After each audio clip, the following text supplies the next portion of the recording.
What's up, everyone? We are live. It's the Philly Blitz pregame show. I'm Parth. I'm here with Pierre and Quell. We got the Commanders. It's got some juice for the first time in a while. We got Jaden Daniels and the Commanders coming up to take on Jalen Hurts and the Eagles. A lot of fun stuff going on. How are you guys feeling today? I'm amped, brother. I'm amped, bro. This is the biggest game in quite some time, man. Both, like you said, man, both teams are, above the 500 mark, 7-2, 7-3. It's exciting, man. It's very exciting. Well, beloved dub to those who celebrate is add the one and only Quell for Owens. Brother, the city is buzzing. I walked outside to the store. You could just smell it in the air. You see all the people standing outside the gas stations with the Commanders hoodies on. You see the people coming at the gas pumps with the Commanders hats on. I haven't seen a Commanders hat in so long. And here we are this year, and they breaking out all the gear. It's time to go, man. Like you say, it's probably the biggest game of the season on both parts. I mean, we've both played some big games up to this point, but divisional matchup, first place on the line. Doesn't get much better than this, man. When was the last time the Eagles-Washington football team game had this much juice to it? Well, the last time I could think of, it really is a cheat code answer because it really didn't matter for us. But that game when we benched all our players and let them win, and the Giants fans were sitting there looking like, what are they doing? What's going on? It was the players too. I do remember that. What I'm saying, bro, what am I watching? It's fun though, man. It's just two very similar quarterbacks, right? With Jaden and Jalen. Besides their names just being a couple letters off, they just have very similar play styles. I heard someone on a podcast this week, I forget which one, but they talked about how Jaden also has some of the triple threat, right? Where he can use his legs, he can use his arms, and he can use his mind. And he's really come onto the scene strong. Obviously, incredible last season at LSU, and then comes on to the scene with the Commanders, and they go off and they win. My thing is look, who's his OC? Cliff Kingsbury. Someone was supposed to answer. It was rhetorical. Okay, thank you. I don't know if you wanted me to say Brian Johnson. That man has started off hot how many times? And how many times has That's his thing. That's his thing, man. He never stays consistent. Even going back to Texas Tech, Cardinals, wherever. He has one of the best winning percentages in the first 9 games of the season, and then they fall off every season. And it's funny, last week Steelers also have the black magic of the Steelers, so you never know with them. But you could see that they started coming back down to earth a little bit. So there was definitely a blueprint that was put out there.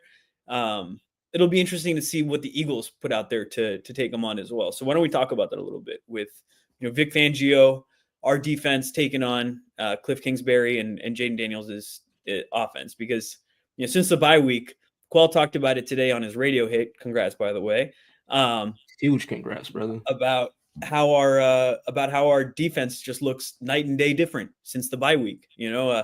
After the bye week, Cooper DeJean comes out. They come out tackling better. Nakobe Dean and Zach Bond play like two of the best linebackers in the league, and our defense looks special.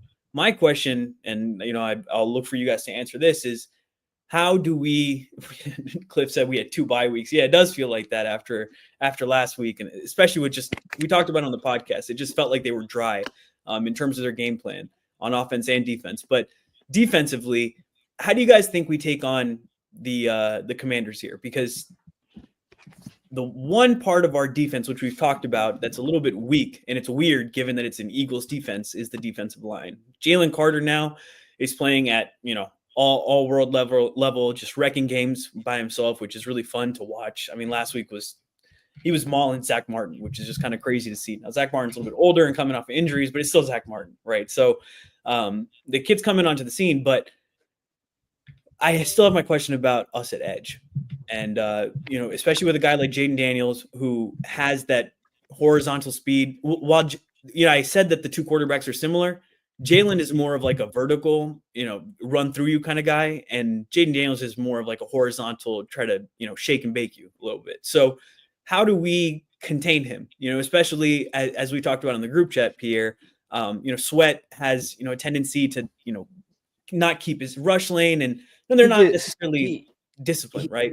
He gets greedy a lot of Yeah, the time. exactly. Like he goes quarterback and hunting. the tackle that he's going to be playing today is not great. So he has to just, keep his rush lanes. But I wonder what you guys think about that. How are we going to contain Jaden Daniels here? And I think that's the right word to use, contain. Not even necessarily converting those pressures into sacks, but just containing him. Like, he's a mobile quarterback. Like you said, he's different than Jalen in that he's a more horizontal, like side-to-side runner versus Jalen. He's just a run-through you kind of guy, right? So versus a quarterback like Jaden Daniels, like if, your edges, you're going to rush him. You don't want to get outside of him and allow him to step up, and then he's out the gate for 20, 30 yards down the field, right? So I think, the key for me at least, I think the recipe is similar to what Pittsburgh did last week. I think you use a lot of 5-man fronts. I think you use some big nickel, some dime. I know we talked about that earlier. You might maybe want to get Sidney Brown on the field to match kind of the athleticism that Jaden Daniels plays with. I know last week Pittsburgh, they used a lot of like creeper and sim pressures with Patrick Queen and Landon Roberts. But I think it's just in general, like you said, it's just containing them, playing extremely, sound gap integrity, and just containing them. For me, that's the recipe. Kind of exactly like you guys said, containing him. Both my whole thing with the containing Jaden Daniels is you have to understand that it's big in the run game, but it also contributes down to the pass game. We're talking about a guy in Jaden Daniels who's second in EPA per play, second in dropback per play. Second in EPA per dropback, first in scramble percentage. He hasn't thrown an interception in 151 straight passes. This kid is kind of on fire right now. Now, like you mentioned, Pierre, the Steelers did a great job of limiting Daniels as a rusher. I think he had 3 rushes for just 5 yards, no scrambles. And he was sacked 3 times, hit 6 times. Now, the 5-man fronts is the key. Pittsburgh used 5-man fronts on 54% of their rushes. And we all know that Vic Fangio is kind of a disciple of what he does. And this Eagles team, they're sitting at 17%, 30th in the league in terms of the amount of times they send 5-man fronts. They're typically a 4-man front team, 81%, which is third in football. But as I watched this football team, and like you said, Pittsburgh was able to dominate them up front. What I did notice about this Pittsburgh team is they kind of got dominated on the back end. Pittsburgh played a lot of man coverage, more man coverage than they played all season. I believe they said nearly 70% of their snaps were man coverage. And when you look at what was going on the back end, Cam Sutton specifically had a terrible game trying to stay in front of Noah Brown. Yeah, Noah Brown. I almost called him Nolan. Noah Brown. And, of course, some of the passes Terry had and things of that nature. So, when Washington was able to get those hits, they made them pay. It's just about the amount of pressure that Pittsburgh put on them now. Like I just said, the Eagles not really known for these 5-man fronts. They can do it. I think the last time they did something like this, at least in terms of maximum numbers, was New Orleans, where they were sending 6. Recently, they've done this thing where they put 3 defensive linemen, the edge, and then 1 linebacker back there so they can have their 4 or 5 DBs. But what I'm intrigued by is Philadelphia is kind of a team, like you guys stated last week, dominated from back to front nowadays instead of front to back. And we talk about a Pittsburgh team who specifically they were able to play man coverage. They sent pressure and heating them up, and it was hard for Daniels that day. This Eagles team have the horses to play man coverage. In fact, when they send pressure, they play man coverage behind their pressure more than that. So how do you guys view the ability of what they could do on the back end and how it could help them guys up front? So I think to answer your question, I'll answer my question as well. I think the solution for the Eagles to beat the Commanders, control Jaden Daniels, is threefold. First aspect is what you talked about, and that's to utilize your defensive backfield. Somehow that's become our strength, which makes me smile every single time. Like it's still, and it's funny. It's kind of been trending this way as an aside. Like last year we were talking about all the young talent that we had, like with Josh Jobe and like Eli Ricks and like those guys. And now all of a sudden we got like Quinn Mitchell and Cooper DeJean. So it's really crazy, man. So keep smiling with it, keep enjoying that. But I think I don't know if we'll run as much man, because the thing with man is you often have to turn your back. And they've talked about it this week. The terminology they've used is we have to play 2 downs every down, where you have the first down in terms of what's going to happen with the original play. And then the second one is what's going to happen after it breaks down. Jaden Daniels is really good at those off tempo plays, just kind of makes things happen. Off schedule. Thank you. That's the word I'm looking for. Just making plays, running around and throws it to guys, puts it in good positions for them to catch it and make plays on it. So that's going to be a huge aspect of their game. But when you go man, you just kind of get beat at one point, regardless of who's out there. We've seen it this year, where, we've gone man, and then there have just been some completions that happen because they're running man coverage for too long. And that's just that's a reality of the situation. Whereas when you go with a zone, you can have your defensive backs facing the quarterback, right? So they're not necessarily turned away, and you can kind of see what's going on and you have more of an idea. So I think that'll be part of the equation, is throwing some zones out there, but also mixing it up. And that's what Vic likes to do. And that's what we've seen this year. I think especially with the rookie quarterback, you want to just try to confuse them, show some sim pressures, simulate, rotating from man to zone, whatever it might be, rotate the safeties, different things like that. And then I think the second aspect of it is maintaining the rush lanes, and then the third one is keeping a spy, like you talked about. Now I think that spy will be to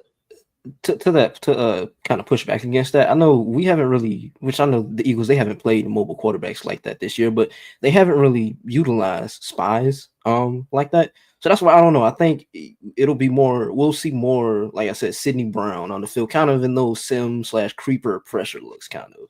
And so that's where else I had a question for you. Is you said we might see more 5-man fronts. I kind of push back there, and I think we'll see them rely on the defensive backfield more. I think they're more comfortable with having Cooper DeJean out there. I think if it comes down to it, of having Cooper DeJean or Jordan Davis out there, or an extra D lineman, whoever it might be, I think right now they're trending towards Cooper DeJean because he can still tackle, right? And he gives you that coverage ability as well. So I want to see Sidney Brown out there. I think we'll see him more, especially, when they go dime and things like that, because I just don't think Avonte Maddox can hold up in this game physically. Yeah. They're a very physical team, and both their running backs can just kind of run through you. Even Austin Eckler, who's like a small guy, just still runs through dudes.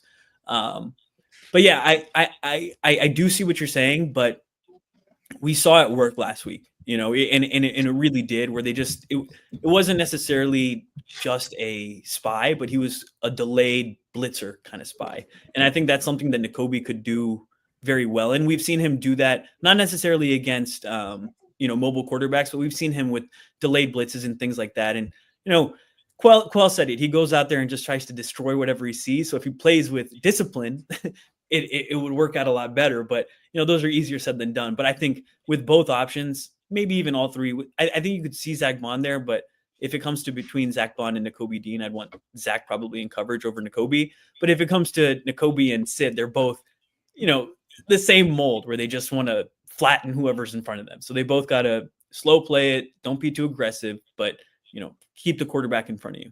Keep your eyes on him. Yeah, so when I talk about the 5-man fronts, I'm more so talking about like the penny fronts. Like it's a 3-3-5, but it presents as a 5-1, but it also still allows you to keep a nickel on the field. So it's just like you said, just a multiplicity. Those ones where, like I mentioned a second ago, where they got the 3D tackles on the field. Yeah. Trying to stop the run, but they still got the edge player. Yeah.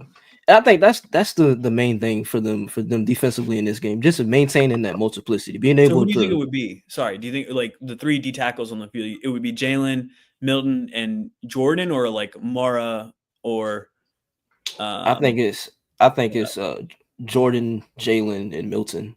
Well, yeah, just because of what Jordan gives you in the run game in terms of the gap control that he provides. It'll be interesting to see if they go hurry up, huh? It's worth noting that typically when they run those kinds of sets, that Brandon Graham, as Fran Duffy is the end.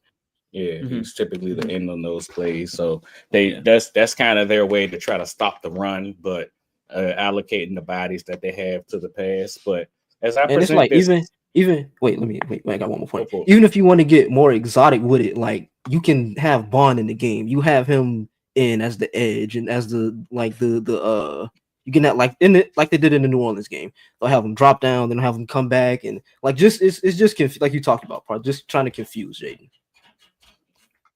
So as we discuss this Commanders offense, we've talked about what the impact Jaden Daniels does. But let's talk about what they like to do as a whole. I mean, this is a strange team, man. A very strange team. They throw a lot at you in terms of weird personnel. They're not just your typical 11 personnel that you would think a college football wonky up-tempo offense would look like. Left receiver, And, right receiver. I mean, they do a lot of that. That doesn't. Yeah. They make it look good when they do it. I mean, of course, 12 personnel. You got 25%, 11th in the league. 21, they had 6%, 9th in the league. 13, 6%, 5th in the league. 22, 2%, second in the league. Now, what stands out to me is exactly what they like to do offensively. They're second in screens. They're first in RPOs. They're sixth in bunch. They're first in no huddle percentage, especially in the first three quarters of a game where they're at 64%, which is by far like blows out the way the league average in that metric. Go ahead, Pierre. We got inactives. Eagles inactives. Tanner McKee's third quarterback. Eli Ricks, Tristan McCollum, Nick Gates, Darian Kennard, and Trevor Keegan. So Jordan Mailata is active. As expected. But this Commanders team, they're also fourth and empty. Now, of course, like you said a second ago, Parth, left and right. Terry McLaurin, and most famously, has lined up on the left side, 77% of his snaps. We all know that Quinyon Mitchell most famously takes 97% of his snaps over there on the right side. Now, Terry McLaurin has 400-yard performances, would be 5, but he has a game that he was stuck at 98. But how do you expect that matchup to play out? And outside of the whole Jaden Daniels metric of it, we got a team that loves to run the ball, man. I mean, how do you expect all this to play out, man? Well, I mean, when you look at their approach to the wide receiver position, it's kind of, to me, in my head, in the week leading up to this game, it's been kind of similar to the Eagles in 2021 in terms of like the committee approach that they take. Without the sort of, I guess, like stagnation in terms of the Eagles, what was their approach in 2021. But like the way I like to look at it, like how in 2021 we had Quell as a deep ball guy, they got Noah Brown. Smitty was the unquestioned number one guy. They got Terry McLaurin. You got the dirty work guy. We had Greg Ward. They have OZ. I'm forgetting the name. Yeah, OZ, Lamade Zacchaeus.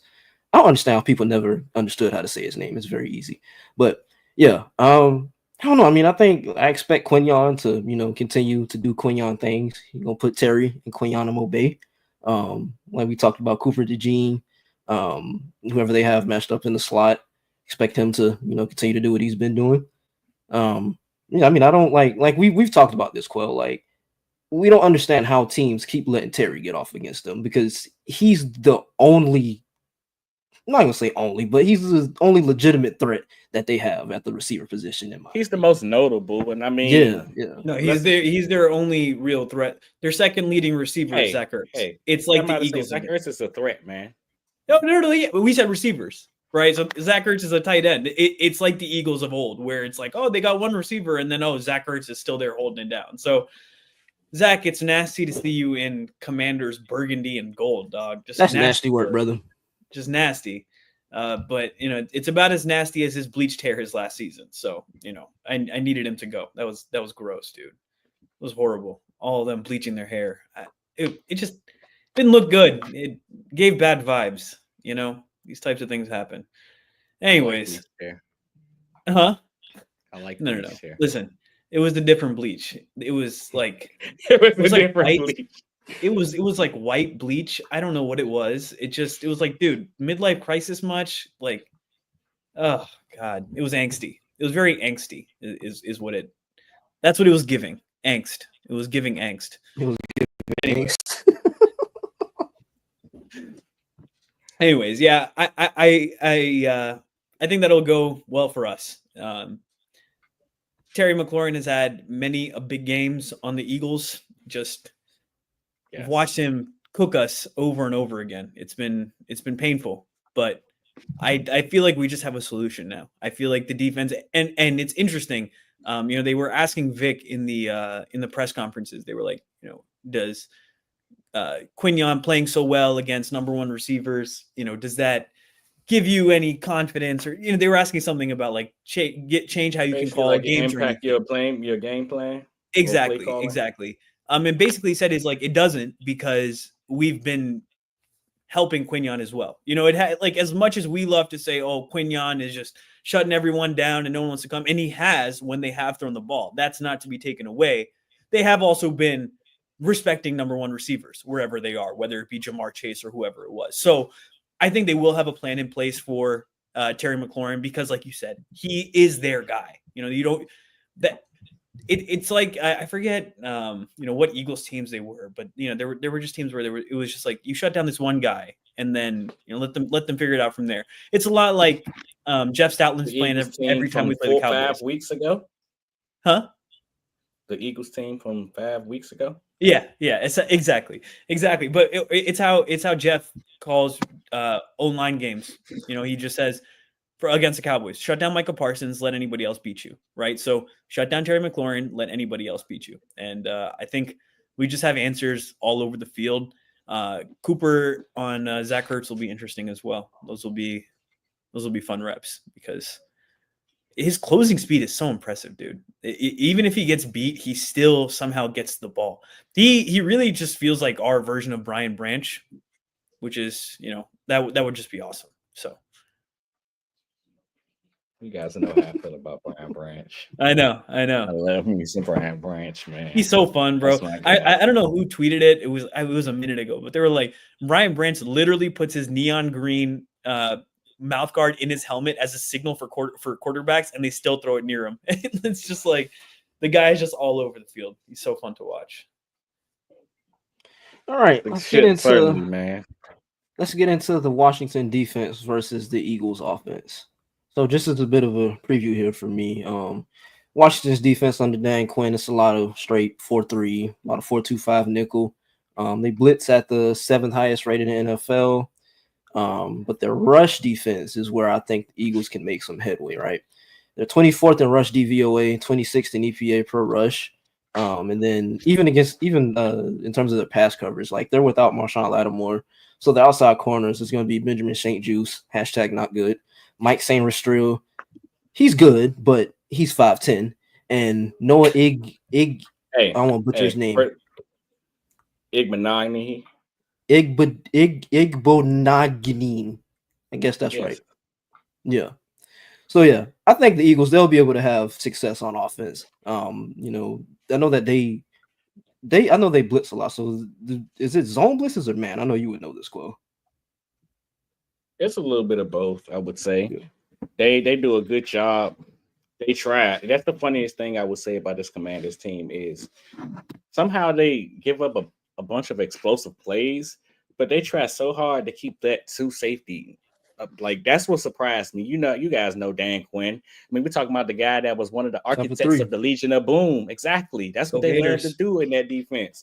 Cover 3, cover 1. Can't stop with we got the guys you can't stop. That's not this Washington team. And maybe it's so weird, bro. He runs cover 3 like the least. Exactly. Out of everything. Maybe it's weird. One of them things where he tried to it's the reverse Nick Sirianni. He tried to do his thing the first couple weeks, because I believe it was weeks 1 through 4. They was absolute worst defense in football. Then from weeks 5 through 10, I believe they're up to number 8 defensively. Mm-hmm. So maybe it was a case where he understood what they just couldn't do, or they didn't have the horses. Maybe that's one of the reasons for the acquisition of Marshawn Lattimore, who's not playing in this game. But they're typically a cover 2 team, cover 2, 20%, 7%. 7th in the league. They run their fair share of cover 5, 4%, which is 3rd in the league, and they're dibble and dabble with the cover 1 at 26%, which is 9th. But it's a pretty simple. I don't want to call it simple because they do a lot in terms of pressures and trying to heat up the quarterback. But what they're doing on the back end, it really isn't complicated. Kind of reminds me of that a couple of games ago against the Jags, where it was, hey, Jalen, this is what they're doing defensively. But as JP mentioned, well, he's going to show them, he's going to start out too down or vice versa, things of that nature. So it'll be interesting to see exactly what Dan Quinn does to confuse Jalen Hurts. But, I mean, this offense, I guess I don't want to say what can you say, but if you're Washington, what exactly do you take away is my big question. I mean, you mentioned, Pierre, how they've struggled as a rush defense on my front, and I'm going to talk about this later with a couple of Q-tips of what A.J. Brown could potentially do, but more of a Jalen Hurts thing, where this Washington defense, they have a 39.1 coverage grade on passes 20-plus yards over the last month. It's just not good. That ain't good, so brother. If you're not good at stopping the run, and it's blowing my mind because, I mean, they have to be good at doing something for them to get up to eighth up to this point. But if you struggle against the run and you struggle against the pass, what exactly is your option here is my first question. I don't want to take away from what they've done because they have improved, right? Because they literally were the worst defense, if not one of the worst defenses in the league metrically the first couple of weeks of the season. And now they've really come on. And like you said, that's why they traded for a guy like Marshawn Lattimore. They don't do that unless they have faith in their defense. That being said, they also haven't played spectacular competition recently, and that can also help. But Dan Quinn has those guys playing, and he has them playing to their strength. And I think that's all you can do when you face a team like the Eagles. I just think you play to your identity. I don't know if you can really just focus on shutting one aspect down. Maybe, okay, you say, okay, we're going to shut down Saquon in the run game, which, okay, good luck, first off. Second is, okay, so then you're going to let AJ and Devontae feast on your corners, right? And if you're going to do that, then if you're going to say we're going to stop Devontae, then you're probably putting more guys in the box. So then you're leaving your guys essentially on islands on the outside, and that's not going to work out well for them, as we saw in the past with Emmanuel Forbes. It's just you have to play to your identity. I think they have a good D-line, as Washington has had recently. Got my boy Dante Fowler still somehow playing. DQ bottom back and playing damn good football. Oh, he's got like 6 or 7 sacks this year. He leads a team in pressures. Still got it, baby. He still got balling. it. Still got it. Oh man, he was so fun to watch at Florida. Him, Dominic Easley, that was a special time, man. I shed a tear for those days. But they got some good linebackers too. Bobby Wagner, Frankie Louvu. Exactly. Man. And they weren't playing spectacularly. Another one of Quell's guys. But they weren't playing spectacularly at the beginning of the year. But then they just started playing better in their positions, right? He just kind of made it simple, right? Instead of just kind of making it complicated on these guys, they were like, all right, we're just going to do things that we're good at. And I think that's why we see a market improvement from them. But then again, they just haven't run into an offense as talented as we are. George Pickens gave them some trouble last week. Now we got A.J. Brown and Devontae Smith coming in. So it'll be interesting.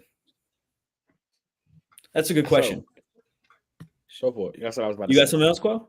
No, that's what I was about to say. The question. Okay. Yeah. So who do we think is the bigger matchup here, guys? Hurts versus Dan Quinn or Jaden Daniels versus Fangio? I think you got to go Fangio versus Jaden Daniels. Like, to me, Jaden Daniels is their offense, right? Like, you limit him, you contain him, you shut their whole operation down. Like, yeah, Brian Robinson is there. I know he's returning from hamstring? Yes. Yeah, hamstring injury. I know because he's on my fantasy team. Yeah, but Jaden, he also factors into the run game. Again, it's kind of similar to, a lot of what the Eagles did in 2022 in terms of the multiplicity of their approach to the run game. They do a lot of quarterback zone reads, counter reads, QB sweeps. And then, like you talked about at the top part, just the out of structure kind of just game breaker scrambles. And then with them, outside of Jaden, they got Brian Robinson and Austin Eckler. It's a lot of zone runs, downhill between the tackles, and then they just mix in the screen game and play action off of that. But yeah, I think it's the bigger matchup is definitely Jaden versus Fangio. So I'm gonna go devil's advocate just to argue both sides. Quell going devil's advocate, but Also, before I go devil's advocate, just to drop a little nugget off what Pierre said, so we could all be looking at the game like that meme with the guy with the beer in his hand, like Jaden Daniels. Like you said, stopping him as a scrambler, it's worth noting that 73% of his scrambles are to the right. So let's send him the other way and let's see exactly what he can do from there. First and foremost, We're the team that gets to force a quarterback to go left now. It's mind blowing. That's the first thing I thought when I seen that stat. Like, wow, The old Jalen Brown quarterback playbook goes to left, one quarterback go goes left. right. This is crazy. But so just to argue devil's advocate, I'm going to cheat a bit. I'm not going to lie to you. I think it gets deeper than Jalen Dan Quinn. Like we talked about in the group chat earlier in the week, it's pretty fun to me to think about the matchup of Kellen Moore versus Dan Quinn. I mean, two guys that were in Dallas a couple years ago, two guys that went against each other every single day in practice. Like at some point, you kind of got to know the guy across from you. Like you have to know his tendencies, what's the tendency breakers, what he likes, what he doesn't like, how he feel on this 3rd and 3, like those simple things that only people that you've coached with for a long period of time would know. All those meetings, all practices, all those types of things. Yeah, and that alone is so fun to me. Where it's okay, so not only are we playing. The same can be said for them. Not only are they playing against the Eagles, but we kind of playing against ourselves now because we got to try to not overthink it, try not to do too much, but you also got to respect the knowledge that they have on the other side about what we want to do. Mm-hmm.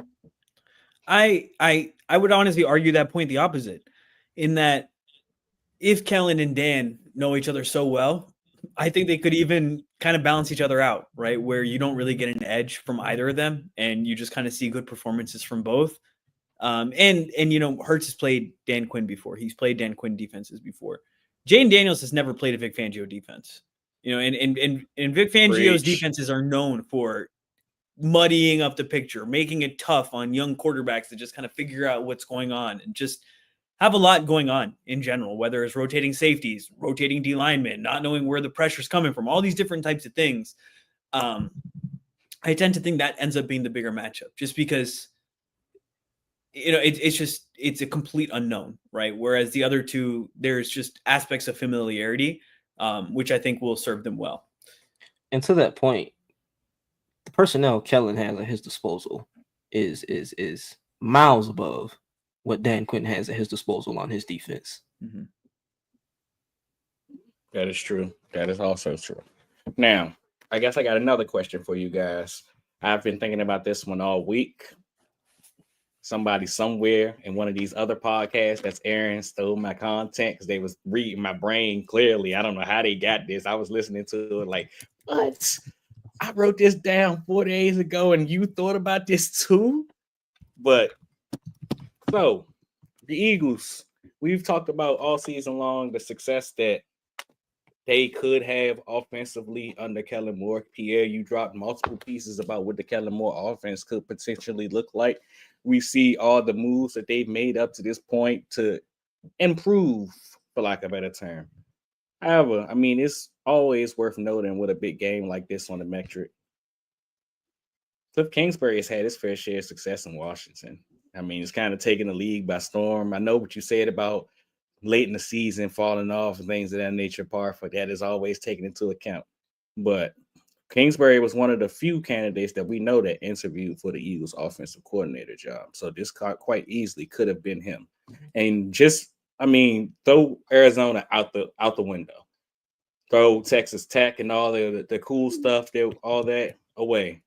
Just based on what we've seen from him so far, the success, the commitment, I must say, to the run game, the success of getting Terry consistent production, consistently getting him the ball, things of that nature. Do you believe Cliff would have had success in Philadelphia? Mostly because, I mean, as mentioned on other places that I didn't think of, actually, he actually recruited Jalen or tried to recruit Jalen to Texas Tech. There was a moment in time we were on this podcast and we were like, man, if we could get Jalen, if we can get Lincoln Riley and get Jalen back in the Lincoln Riley offense, well, he does a lot of things from that similar tree. And like I mentioned during the off season, when we mentioned him as a potential candidate, there are a lot of things he does offensively that kind of relate to what Nick Sirianni likes to do. How do you think this would have fit? So I think, like you talked about, Jalen, in college, he had a lot of success under the Lincoln Riley air raid kind of, vertical down the field offense. And then, when you consider the personnel that he would have had at his disposal in AJ Brown, Saquon, Dallas Goedert, Devontae Smith, like I'm inclined to believe, the production or the output would be, much of the same, if not better than what it's been in Washington so far. Yeah, I think, it comes down to weapons. With quarterbacks, it's still first year in the system for both quarterbacks. So I think you would see similar types of things, growing pains. Who knows? And maybe for Jaden coming straight from college and going into a college type offense, it's maybe even a better transition. But Cliff was interested in the Eagles. He wanted to come here. He talked about wanting to be on the Eagles and the Bears. They just didn't give him the offer. So two very interesting. That surprises me. The Bears, they hired Shane Waldron over him. He worked with Caleb. It's interesting no to say both when I said it, because he worked with Caleb. And when he said it was like, oh, so he tried to recruit Jalen. He worked with Caleb. He wanted to be with some. He wanted to handpick those specific quarterbacks. And the fact that he was given the opportunity to work with the reigning Heisman Trophy winner coming out, and I don't want to say he had a chance to watch him up close. I don't believe they played or anything, but I do think he was intrigued by that chance. It's a good question. So Sirianni has a 43-22 coaching record, but we all have issues with him. Some people. Does anything change with the dominant win tonight? I don't know. I don't know how these things can change. I just think it takes time, really, and it just takes consistent winning. And you can't argue with the record, but at the same time, it's also like he's played with stacked rosters, and I'm not trying to take away from that, but he's good at maintaining teams that are doing well. Buddy. Dude, I mean, it's just a fact. I mean, there's not Why many don't we rosters criticize in the NFL we sit here and defend the quarterback with all our might because people say he played with stacked rosters, and we say, well, the GM do a good job. But the moment we talk about the head coach, it's an issue. But it's a part of the conversation with Jalen as well. You can't take it away from the conversation with Jalen as well. It's absolutely part of the conversation, and that's why it's impressive what Jaden Daniels is doing with less talent. It's more impressive when someone is able to do something with less talent. So I don't think it's off base to say that a lot of coaches in the league could probably have a similar record to what the Eagles have with the talent that they have on the roster. It's just a really talented roster, and that's not to say he's not doing a good job. I think there's a difference in between the two. I'm not saying that he's not doing a good job at what he's doing. I'm also not saying that his job is super hard, right? Like I don't think the position he's in is a super tough position. So he's maximizing what he's getting out of it. But we've also seen him not do well and not maximize all of it. So right now things are going well. But so yeah, go ahead. I think that, and I've been, among the people in the crowd that have criticized Sirianni a lot, but I don't think you can, overstate or understate the impact that him as a culture builder has had on this team. Like that's a real thing. Like we see it even in the Eagles unscripted series that they do. We see him in the meetings, leading the meetings and how fired up they get. I mean, hell, you can tell the players, they want to play for him. Like they feed off of what he brings them, right? And so for me, I think, with Sirianni, it's much of the same as it's been over the last 4-5 weeks, right? Stay out of the limelight. Don't be the story. Don't make any boneheaded in-game decisions. But see, that's the problem there. Well, I don't want to use the term problem, but that right there is the thing. Like I've been thinking about it. I almost used this earlier when I was talking on my radio spot. But when I think of Nick Sirianni, I mean, we all use Q-tips. We all gamble. We like to make money. When I think about Nick Sirianni, I think about going to the blackjack table. He's my favorite blackjack player. Now, the problem with playing blackjack is you're not going to always beat the dealer. And sometimes you think you're smarter than the dealer. And when it works, hell, right? That's why I'm the man. And when it doesn't work, it kind of leave you with a salty taste, and that's where you come up with what I like to call sick gamblers, the people where I just lost my last parlay, so now I got to put a quick one in to make that money back that I just made. And I mean, call that hotline, brother. hey, it happens to the best of them. But when you get into that point where it's like you trying to recoup your losses because of what you did behind you, and sometimes it sets you back, and you got to know when enough is enough as a gambler. Now, again, it takes me back to the top. No. I disagree. Because credit to him, he figured it out this year. That was the whole shaving the head, is realizing, hey, we need to just reassess this situation. Him going nuts, and even that press conference after he shaved his head, when he brought his kids and everything, like that whole thing, it was weird, but you could see there was introspection, and from that point, you could see that. So I actually really agree with that analogy, Quell. But that's the good part and the bad part of him, right? And so when it's going great, when it's going good, it's going great. When it's going bad, it's going atrocious. It's the two wolves, bro. It's the two wolves. He's the Josh Allen of coaches. Yes. And you see the media love them some Josh Allen like they love Dan Campbell. But that's another conversation for another time. But Dan Campbell could keep his coordinators. All right. Nick couldn't keep his coordinators in the building. I don't want to hear it. Well, maybe if Dan Campbell won one more damn game and didn't blow everybody in their mama still wants Ben Johnson. He's still building something special there.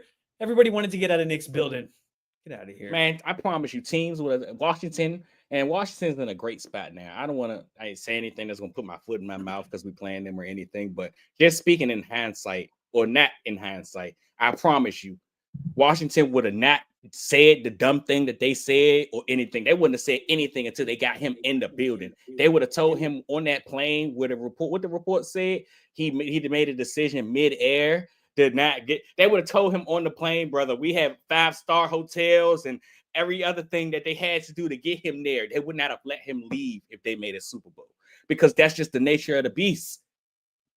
It gave them. I don't know, man. I don't want to say maybe then you could say, oh, then Ben Johnson is okay with leaving, but he's been the top head coaching candidate for the last 3 years, and he's refused to leave. There's something to be said about that. Like he won't leave. So it's interesting. I don't know why. There's definitely like other stuff, and I just don't get it. But I mean, he's been at the top of everyone's head coaching list every year, right? We talk about, oh, can we get Ben Johnson in this building? So, I mean, it's interesting. Yeah, I also just like Dan Campbell's kneecap speeches more than the flowers, but that's a me thing. All right. Biting kneecaps is cooler than planting flowers, but all right. All right. I'll take my man say, leave me alone. I know what I'm doing. His locked in speech was way better than his flowers. Bro, the flowers one, I defended it on P's and Q's. I still remember defending it. My desk was on the other side of the room. I remember defending it, but brother, he's like, the flowers, you put the soil and grow underneath the soil and it grows out. And I'm like, brother, like, you're killing me here. I really like you, but you're killing me here. So the message was right, and just the way he communicated it. Execution was his first season of press conferences were painful, brother.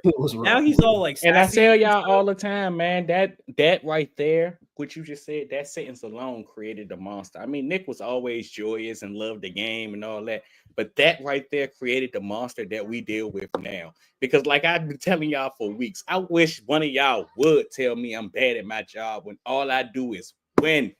And y'all sitting here been criticizing me from day one. Y'all ain't never thought I was supposed to be losing. He lost 9 games in a row at the end of the last season, and then they go off and lose games in the same way. It's valid questions. He was too defensive about it, and then once he was introspective about it, he realized there needs to be changes, and they made changes after the bye. But Nick Sirianni can also, it's like you said, he can be way too hard headed. He is either his best friend or his worst enemy, because if he's just not willing to listen. You don't want to always listen to the outside noise, right? There's the rat poison and all that type of stuff. But sometimes too much, though. He takes it overboard listening to the outside noise. He either listens too much or he listens too little, and it's just like, hey, man, Answer somewhere there in the middle, And buddy. it's always interesting to me because, like, I always go back to the quote that he had. I can't remember if it was 2022 or 2021, where he talked about how a wise man avoids all extremes. Brother, you don't do a good job of that at all. He's just a very, to his credit, that's what we've seen them get better at, right? And even then, the Jags game, it felt like they took a step back, but even then, I felt like they've taken enough steps forward. Man. Huh? Blackjack player, man. Blackjack player. No, exactly. He's a degenerate gambler. Nick Sirianni, call the hotline, brother. Call the hotline. All right, 1-800-GAMBLER. Biscuit asked a question here about Sirianni coaching class or a roster bailout, but I think that's a tough question to answer because at the end of the day, Sirianni's not out there coaching. He's managing. He's a CEO. He's a manager of emotions, of people on the sideline. He's the vibes coordinator, bro. Masterclass or a Vic Fangio masterclass. And that's not to take anything away from Nick. Like we said, what he has been doing is important. I keep going back to my reference of him on the sideline after Devontae's touchdown. He tells him congrats, taps him on the head, and then says, go thank Stoll, who Miami Dolphin. I guess something that was interesting. Nothing? No moment of silence for Jack Stoll? No. Something he's a Miami Dolphin now. That's crazy, I'm about to say he's in a nice home. He's happy now. He's in Florida. So something that was interesting we can talk about before we get out of here. And then we toss it to you, Quell, for the Q-tips. But I was listening to the PHLY pod, and they brought up Devontae Smith and the whole targets conversation and how happy birthday to you. Yeah, happy birthday to Devontae. Birthday to you. Brother, already there. But they brought up how Smitty and his targets, like how he had the kind of, I guess you could call it game-winning catch against the Jacksonville Jaguars, and then last week he comes out, he has 2 catches for 14 yards. And then I think, was there a quote that he had where he was talking about how him not getting the ball, how it's frustrating or something like that, right? Yeah, I listened to the same segment. Yeah, he did. I honestly loved it. I loved it because it's the opposite of what everybody thinks. Everyone thinks it's AJ because he's the outspoken personality. He's the guy who wears his emotions on his sleeves and those types of things. And Devontae's Mr. Buttoned up suit, quiet, business as usual. But I love it, man. Like he's still a receiver, bro. He still wants the ball. And the thing is, with all these guys, we've seen AJ have similar outbursts. Be like, give me the damn ball. You see him mouthing it on the sideline, right? They're receivers. I played receiver, dude. I didn't deserve the ball like AJ Brown and Devontae Smith, and I still was begging for the ball all the time, bro. Like, you just want the ball in your hands. Like, it's football. It's natural. It's human. It's fun. Like, you catch the ball and then you get to make plays, right? Like, that's why you play the game. So, I just there's also quotes, and they talked about this on the podcast of Devontae being like, "Oh, we need to block for Superman back there," talking about Saquon, right? So. I don't think this is something of like, he's like a diva or anything, which is not what you're saying at all. But I don't think it's anything bad. I just think it speaks to the competitive juice of this team. And it also speaks to another thing that, Jalen and Sirianni are handling well in terms of distributing the ball. These guys are still getting the ball and they're still able to do things. It's a week-to-week thing. And they understand that as well. I still remember the first AJ Brown game. AJ Brown had 120 or something like that, maybe 130, and Devontae didn't have a single catch. And everyone was freaking out. Is this going to be over? Like, what's going to happen with Devontae? The next game, he had like 6 for 110 himself. So these things, it's game by game. I think we'll talk more about this in with Q-tips in a second. But yeah, Devontae hasn't had a touchdown in a while, and neither has AJ. So these corners are food, brother. Q-tips. What's up, brother? Q-tips. Everybody needs them. Everybody loves them. Now, let's start at the top. I'm not going to lie to you guys. This first one, bet at your own risk. This is coming purely from the heart, brother. There's nothing but vibes behind this. Let me guess. Wait, let me guess what it's going to be. Let me guess. Jahan Dotson anytime touchdown. Bingo. I told you guys a couple days ago I was going to be on there. And I'm going to live down in my word. I'm going to bet it with you guys. Jahan, I put it in earlier. Touchdown. I'm putting it in right now. We have seen them make a conservative effort to getting guys who have played their former teams the ball, or at least letting them have a shining moment. And I think a lot is being made of Zach Ertz Zach Ertz's return to Philly, rightfully so. I mean, he's a Philly legend. He caught the Super Bowl game-winning catch. But I think there's a guy that's not being talked about right now. So just something to keep in your metric. Hell, if you want to be real nasty boy about it, you could do Jahan Dawson, then Devonta Smith. Happy birthday, Devonta. Hell, if you're feeling really good, throw in Zach Ertz for the this is for you bet. But that's just y'all getting janky. Let me give y'all some good stuff. Now, we're going to start at the top with Eagles team total over 26.5. This one stands out to me because the Commanders, they've played 4 offenses that rank within the top 12 of points per game. The Eagles will be the 5th. They're number 7. Against those offenses, all of them have scored at least 28 points. 3 of those have scored 30 points. They are 1-3 in those games. The Eagles, the Commanders also allow 21 points per game on the season, which you're sitting here saying, well, that's not 26.5. Sure. But on the road, that number skyrockets to 27.2. You got a chance to see an Eagles team who could potentially be hitting their stride offensively, catch a team at the perfect time right there. Now, I know I understood what you guys just said about Devonta Smith and him being upset not catching the ball. And it's his birthday. I'm pretty sure they're going to get Devonta some love. But I'm here to tell you, A.J. Brown, over 80 yards, take him to the bank. He's done it in 5 or 6 of the games that he's played in. Since the bye week, he has 10 pass plays of 20-plus yards and a touchdown. The Commanders against number 1 receivers, let's not even get me started there. I mean, it's just a couple for you. Malik Neighbors, 127. Jamar Chase, 118. Zay Flowers, 132. Amari Cooper, 60. And that's being nice. I do think there's a chance to put on display A.J. Brown and flash this significant offense that we continue to speak of in Philadelphia.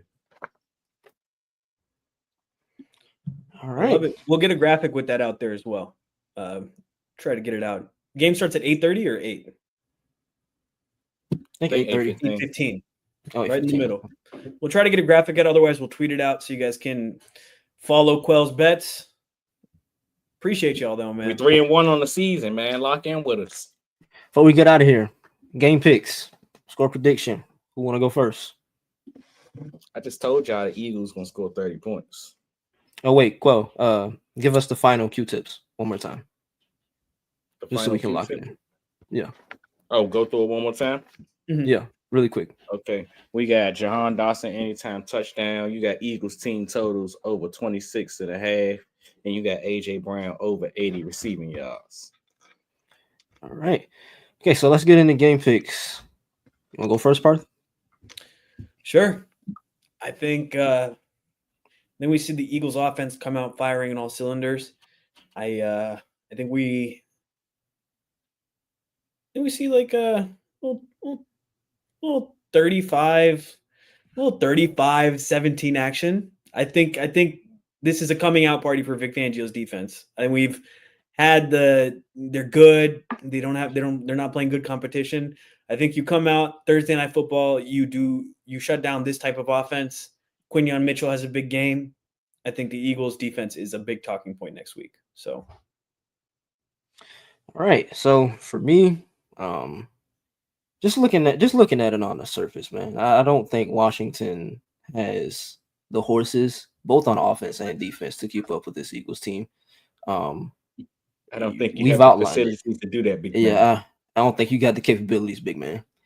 But yeah, I'm gonna go Eagles 37, Washington 10. Oh, sheesh! Talk about I'm putting feeling it, man. Fork in them. I'm feeling it, brother. put a fork in them. Put a fork in the Commanders. That's one of my favorite videos, dude. I love I hope that dad have a good night. I love he that. has a Dude. great Put night. a fork in the Giants. What do you say? Put a fork in them. Okay, big dog. Well, I told y'all the Eagles was gonna score 30 points a second ago. or damn near close to it. I'm gonna go with Eagles 31, Commanders 24. All right. We're at almost an hour. The game starts in just about 30, 40 minutes. 40 minutes. Yeah. Thank you to all 109 of you who joined the pregame stream. I think this is our first pregame show that we've done, right? Maybe. I'm pretty I don't sure, know. yeah. I'm pretty sure this is our first pregame show we've done. So for primetime games, we might make these a regularity. So I appreciate you all that listened. We may or may not be back with a post-game live stream. We'll decide. We'll put We can word out. guarantee you guys will hear from us in the next 72 hours. I don't know if Yeah. it'll be back tonight or in the next 2 days, which you guys will hear from us. Yeah. But appreciate you all, everybody that tapped into the stream. Go Birds. Go Birds. Go Birds! Let's beat those pigs. Stick a fork in them.